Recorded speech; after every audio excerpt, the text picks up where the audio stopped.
Hello, everyone, and welcome to Amara's Voice. I'm a teacher and an uplifter, which means I see people as already whole. I see them as vibrant, joyful, magnificent, and powerful.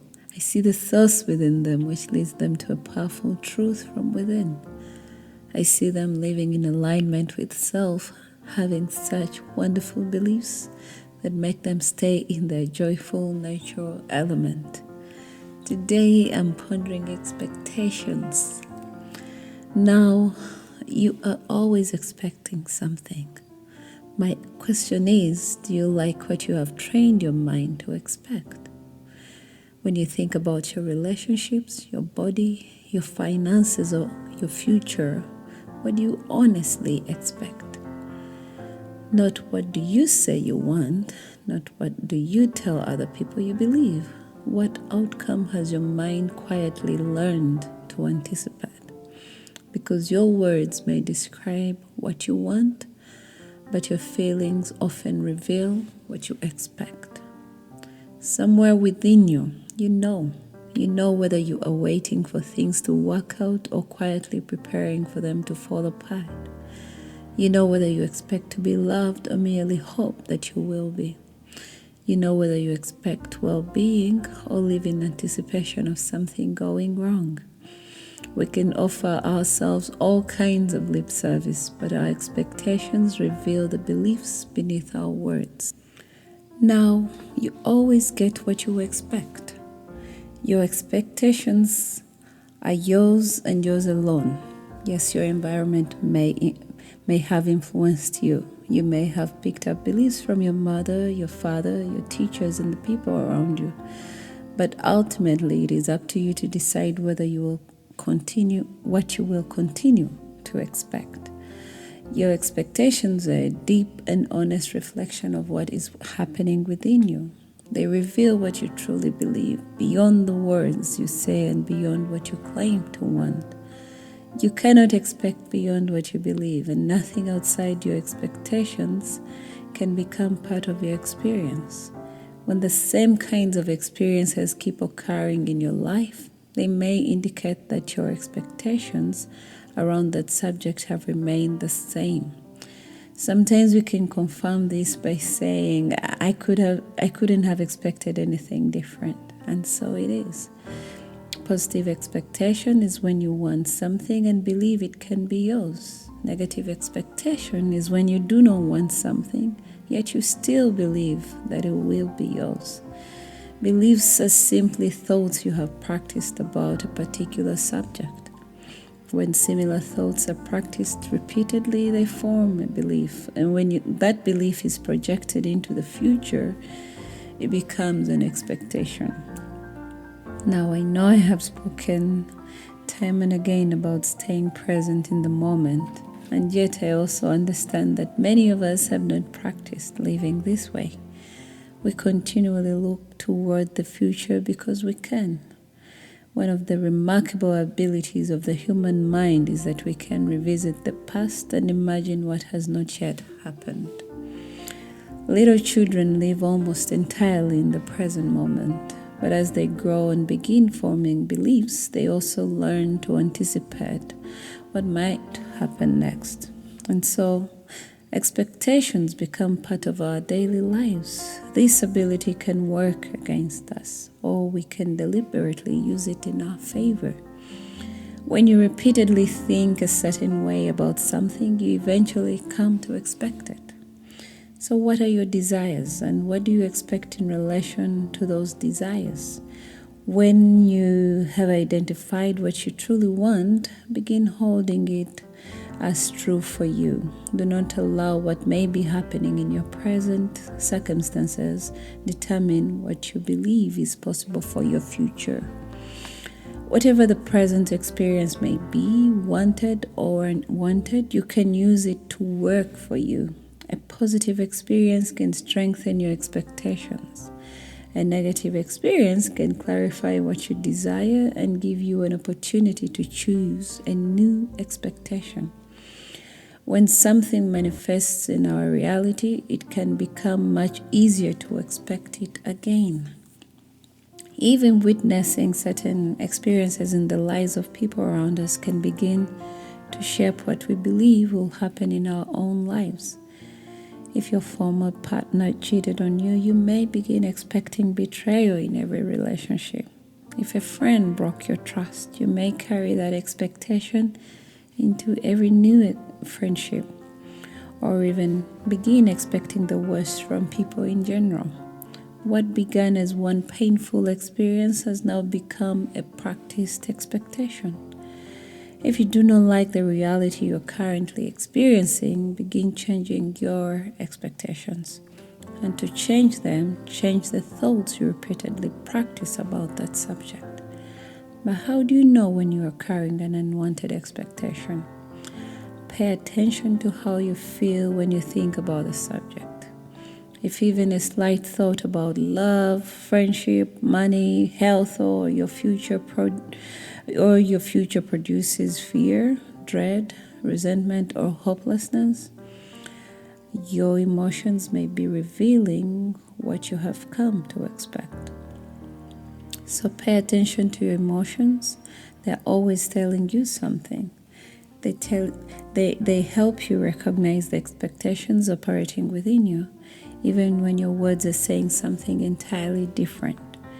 One experience may introduce an expectation, but repeatedly thinking about it is what keeps that expectation alive. Now, how do we train our expectations? We begin by using every experience that comes our way as something positive and necessary for where we are on our journey. Think of it this way. You are setting out on a journey, and before you begin, you are given one important clue. No matter what you encounter along the way, whether it initially appears good or bad, it can ultimately work for your benefit. Look for how every experience is working in your favor. And so, no matter what comes your way, you begin saying, "This too is for me." That is how you train yourself to expect that something is always working for you. Whatever happens, you know you can use it. It can clarify what you want, redirect you, or reveal something within you, strengthen you, or lead you toward a possibility you could not yet see. You are no longer so determined that life must unfold in one particular way. You become more relaxed because you know that whatever comes, you can use it. You remain in a positive state. You release resistance. You give the experience a positive charge and a meaning that serves you. Eventually, your expectation is no longer everything must happen exactly as I planned. Your expectation becomes, however this unfolds, something within it is working for me. Positive expectation is not expecting to control life. It is expecting life to remain beneficial to you. When an uncomfortable emotion comes, use it by giving it a positive meaning. Do not condemn the emotion and do not push it away. Ask, what is it revealing to you? Anger may reveal a boundary you have ignored. Fear may reveal your desire for safety. Disappointment may clarify what you truly wanted. The emotion may feel unpleasant, but its presence can still be useful. Yes, unwanted and contrasting experiences will happen.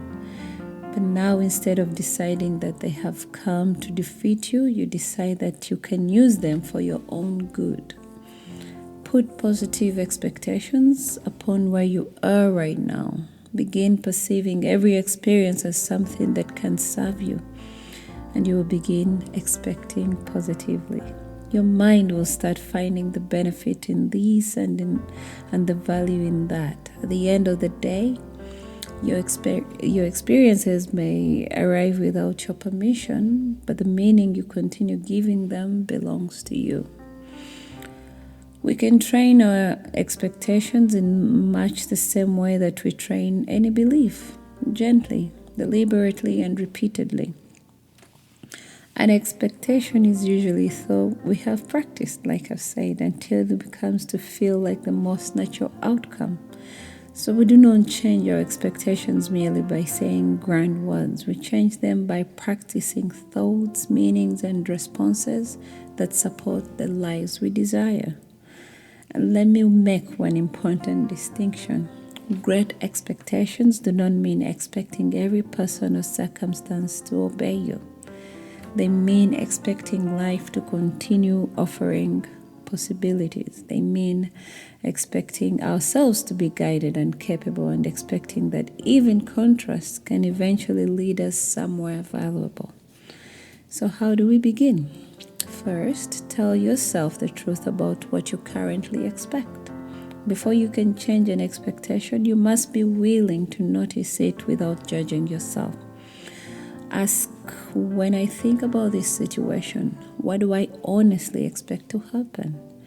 You may discover, I want this opportunity, but I expect to be rejected. I want a loving relationship, but I expect to be disappointed. That honesty is far more useful than repeating words you do not yet believe. You are not admitting defeat. You are simply identifying the expectation you are now ready to change.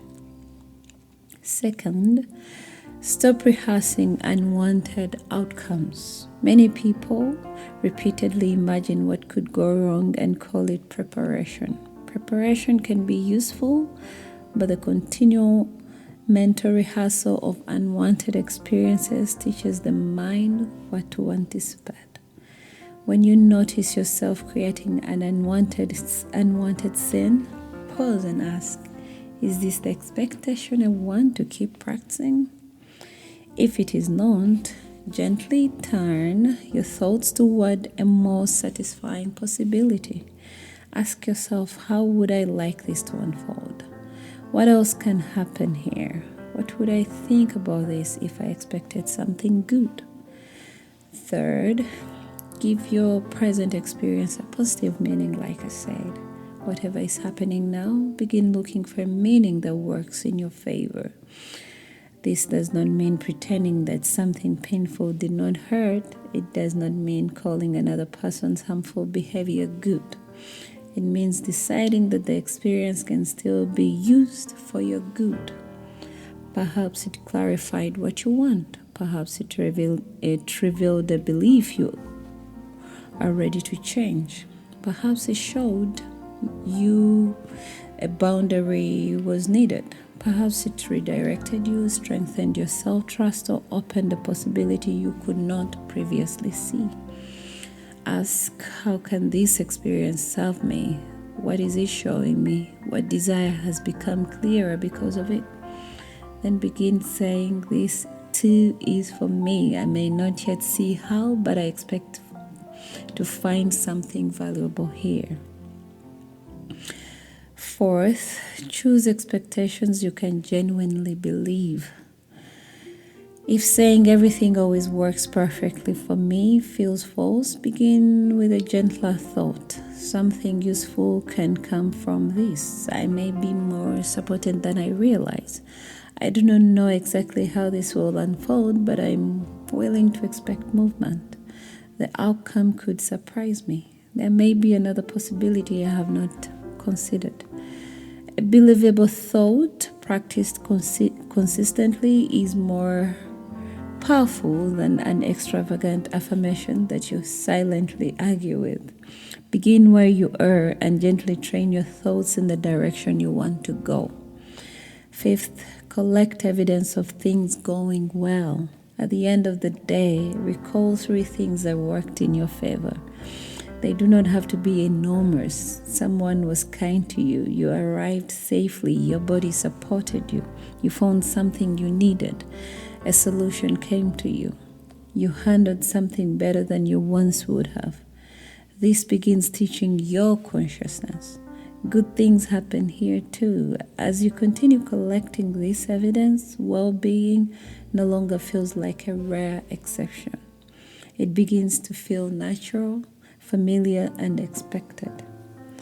Sixth, prepare for what you want, not only what you fear. Our expectations often reveal themselves through our preparation. If you expect an opportunity, prepare yourself to receive it. If you expect your body to thrive, begin treating your body as one that is capable of vitality. If you expect healthy love, practice recognizing, receiving, and participating in healthy love. This does not mean forcing action from fear. It means allowing your behavior to agree with the future you say you desire. Seventh, use your past success as evidence, not your past pain as prophecy. We often use disappointment to predict the future. We say, it happened before, so it will happen again. But you can also remember everything you have survived, learned, created, and transformed. Your past can be used to say, you will be hurt again, or it can be used to say, look at how capable you have become. One experience does not have to become your lifelong expectation. You decide which meaning you will carry forward and which evidence you will continue rehearsing. And finally, separate the essence of your desire from the exact form in which it must arrive. You can expect love, support, abundance, opportunity without demanding that they arrive through one particular person, job, or circumstance. A great expectation leaves room for life to bring you something even more aligned than what your conscious mind originally planned. Expect the essence of what you desire, but remain open about the form in which it arrives. Expect goodness without insisting upon the exact form in which it must arrive. Self-mastery is not controlling what comes. It is remaining aligned even when you do not know how goodness will arrive. And what about your children? How do we teach them to have great expectations? Children learn expectations less from what we lecture them about and more from what they repeatedly experience around us. They listen to how we speak about money, people, their abilities, the future, and life itself. They notice whether we meet the unknown with curiosity or fear. We can teach them to say, I may not know how to do it yet, but I can learn. Mistakes show me what I can practice. Good ideas can come to me. I am allowed to ask questions. We can also teach children to give positive meaning to contrasting experiences. If something does not go their way, we do not have to dismiss their disappointment or immediately force them to feel happy. We can first allow them to feel what they feel and then gently ask, what did this show you? What would you like next time? What did you discover about yourself? What else could you try? That teaches a child that an unwanted experience does not have to become a negative expectation. It can become information, clarity, and a new beginning. Great expectations do not mean promising children that they will always win, always be chosen, or always receive exactly what they want. I could make their confidence dependent upon external results. Instead, we teach them to expect that they can meet life, listen to themselves, learn, and find another way. Instead of saying you are definitely going to win, we might say you have prepared beautifully. Go and enjoy showing them what you can do. Whatever happens, there will be something here for you. That child is not being told to expect defeat. They are being told something deeper. No single outcome has the power to determine who they are. We can ask children expectation-building questions. What is one good thing that could happen today? How would you like this to go? What would you enjoy imagining before you sleep? What happened today that made you feel proud? What good thing did you notice today? And perhaps one of the most powerful lessons is found in how we respond when children dream boldly. Before pointing out every obstacle, become curious. Say, that is a wonderful idea. What do you imagine it would look like? Give their imaginations room to breathe. We can teach practicality without using practicality to suffocate possibility. Teach children to expect wonderful things, but even more importantly, teach them to expect that they will remain powerful, worthy, and guided when life unfolds differently from what they imagined. This connects directly to consciousness and alignment because expectations are thoughts about the future that we're practicing in the present. When our expectations and desires disagree, when our expectations and desires agree, there is less contradiction within us. We stop saying, I want this, but I am preparing myself for the opposite. We begin leaning toward possibility not through force or denial, but through a deliberate relationship with our thoughts and with the meaning we give our experiences. We are not attempting to control every outcome. We are training ourselves to meet life, expecting well-being, guidance, possibility, and our own ability to respond. Whatever comes, we expect to find something within it that is working for us. So ask yourself, what do I expect?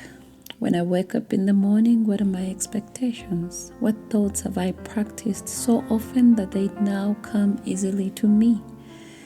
This morning I woke up and I felt good. My bed was warm and my pillow was soft. When my feet first touched the floor, I felt that my body was excited to be here in this moment. I got out of bed and with every step I expected goodness and safety. The morning sun looked beautiful through my window. The house felt warm and cozy and I loved the sweet lavender scent in the room. I smiled as I was greeted by my beautiful children and listened to their morning talk. I enjoyed a wonderful breakfast and I enjoyed driving my daughter to the daycare. The trees looked as though they had been placed on display for my enjoyment. The blue sky against the contrasting green trees looked exceptionally beautiful this morning. I appreciated every driver who stopped to let me pass. I contemplated the goodness of the people around me as they drove carefully. I noticed sweet smiles everywhere I went, and I enjoyed the beauty of the people who spoke to me. I appreciated this one and that one because they were kind and helpful. I smiled at everyone and I felt so good holding such wonderful thoughts about everyone I encountered. And indeed, wherever I went, I expected goodness. These kinds of thoughts and expectations can improve your day within seconds. Smile as you walk by. Expect that there is something enjoyable to discover in the people you meet. Look for something about each person that you can appreciate. Look at your surroundings in the same way. And if you have a clear purpose for your life, begin expecting that everything happening around you can somehow contribute to that purpose. Practice expecting that people can be kind. Expect your body to support you. Expect your useful ideas to come. Expect solutions to reveal themselves. Expect to be guided to what is right for you. Expect your needs to matter. Expect that you can learn what you do not yet know. Expect that a change in direction may lead somewhere even better. Expect that contrast will clarify your desires. Expect that when one way closes, another way can appear. And above all, expect that wherever you are, there is something present that can work for your greater good. You do not need to know exactly what will happen in order to expect goodness. You only need to decide that goodness is what you will train your mind to expect. I'm Amara, and I'm pondering for the love of pondering. I love you all. Focus on feeling good. Bye.